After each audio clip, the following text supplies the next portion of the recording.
But I want to take you to Washington now. That's where Peter Cook is standing by. 87 House Republicans are big players in this budget battle, and they could make the difference between whether we flirt with default or not. Peter Cook has that story. Peter?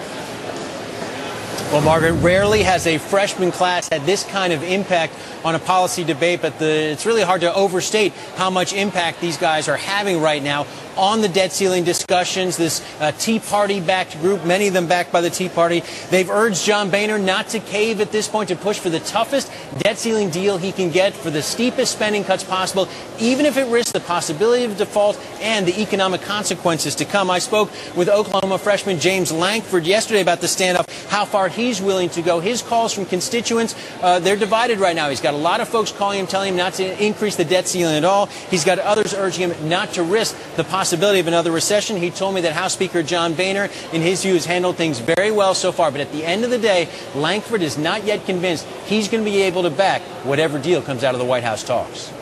If the president comes back and says he's not going to budge with that, and the deal that's laid on the table is loaded with tax increases on top of the Obamacare tax increases that are already out there kicking in next year, then that's going to have to be a no-go. And then we've got to figure out what to do. You're ready to prepare to vote no if necessary? Yes, we have to be.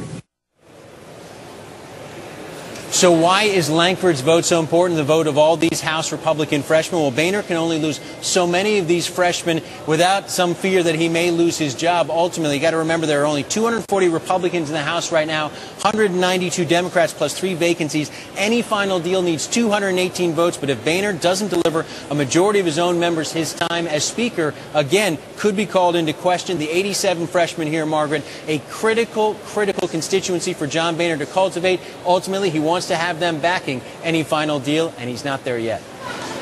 Thank you, Peter.